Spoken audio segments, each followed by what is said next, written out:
এবার দেশজুড়ে চলা এইচএসসি ও সমমানের পরীক্ষার্থীদের আন্দোলন নিয়ে সামাজিক যোগাযোগ মাধ্যম ফেসবুকে নিজের মতামত তুলে ধরেছেন জাতীয় নাগরিক পার্টি বা এনসিপির মুখ্য সমন্বয়ক নাসিরউদ্দিন পাটোয়ারি। বুধবার দুপুরে বিষয়টি নিয়ে দীর্ঘ এক স্ট্যাটাস দিয়েছেন তিনি, যেখানে পাটোয়ারি ছাত্রদের উদ্দেশ্যে লিখেছেন, নিজেদের ভবিষ্যৎ রক্ষার এই সংগ্রাম শুধু একটি পরীক্ষাকে ঘিরে নয়, এটি মর্যাদাপূর্ণ শিক্ষা, ন্যায়সঙ্গত রাষ্ট্র এবং ভবিষ্যৎ প্রজন্মের অধিকার প্রতিষ্ঠার লড়াই। আমি এই লড়াইয়ের পাশে আছি।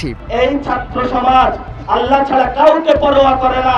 দীর্ঘ ওই স্ট্যাটাসে এই ছাত্রনেতা শিক্ষার্থীদের আন্দোলনকে পূর্ণ সমর্থন দিয়েছেন। লিখেছেন, তারা অল্প বয়সে বুঝে গেছে অন্যায্য সিদ্ধান্ত ও অমানবিক চাপের কাছে নতি স্বীকার করলে তাদের ভবিষ্যৎ হবে অন্ধকার। তাই তারা পরীক্ষার হল ছেড়ে রাজপথে নেমে এসেছে। হয়তো সামনে তাদের ওপর আরও নির্যাতন আসবে, অনেকের পড়াশোনাই ব্যাহত হবে, অনেকে পরিবার থেকে বিচ্ছিন্ন হবে, তবু তারা মাথা নত করবে না।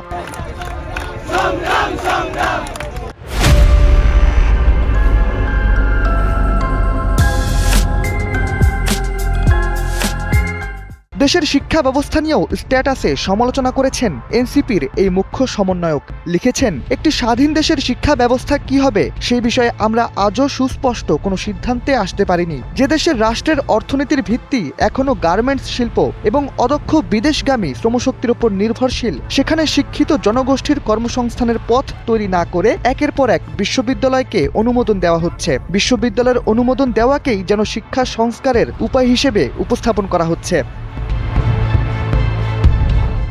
স্ট্যাটাসের একাংশে নাসিরউদ্দিন পাটোয়ারি দেশের শিক্ষা ব্যবস্থার সংস্কারের গুরুত্ব সরকার অনুধাবন করতে পারেনি বলে মন্তব্য করেছেন। এই ছাত্রনেতা লিখেছেন, অনেকে বলেন ফারাক্কাবাদ বাংলাদেশের সবচেয়ে বড় মরণ ফাঁদ, কিন্তু আমার চোখে আরও বড় মরণ ফাঁদ হলো যখন একটি রাষ্ট্রের নেতৃত্ব শিক্ষা, কর্মসংস্থান ও প্রকৃত সংস্কারের গুরুত্ব অনুধাবন করতে ব্যর্থ হয়। তখন একটি পুরো প্রজন্ম প্রতিশ্রুতির মোড়কে প্রতারণার শিকার হয়। গর্ত যত গভীরই হোক না কেন, সংগ্রামী মানুষ সেখানে আত্মসমর্পণ করে না।